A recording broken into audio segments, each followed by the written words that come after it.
Today we are cooking Kimchi-jjigae, Korean kimchi stew, one of the most famous Korean dishes.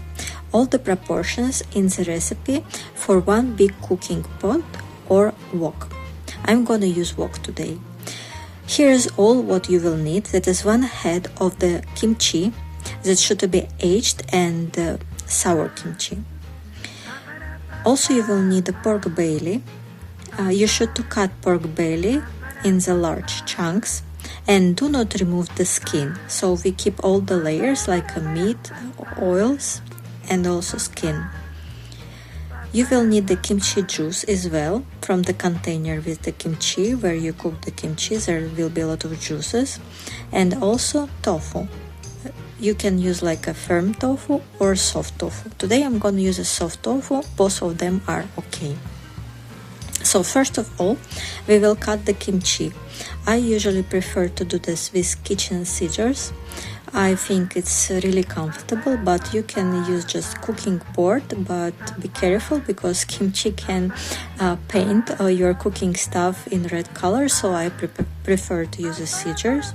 And you cut into one bite size all the kimchi which you have, and also will be use the stem of the cabbage in our kimchi-jjigae.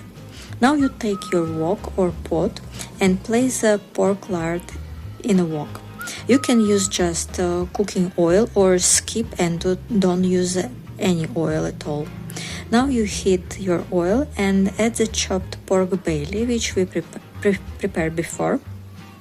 Now you are going to cook that over the medium-high heat, stirring constantly. You will be cooking that until your meat turns white. When it happens, you add soy sauce, 1 tablespoon. It's better to spread around the edges of the wok, and then you are cooking, stirring constantly until the meat is evenly coated with soy sauce.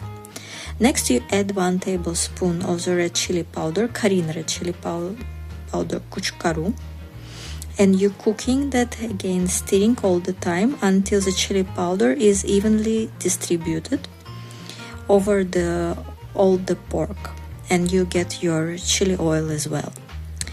Then you add chopped kimchi, mix everything well, covering kimchi with oils. It takes about 1 minute or so. At the next point, you add the Gochugaru red chili powder again, 1 tablespoon, and again mix everything well. You cooking and stirring about 30 seconds to cover all what you have with this extra chili powder which you add. After that, you pour the water to cover everything. Also, you add at the time kimchi juice, and we will add 1 tablespoon of vinegar.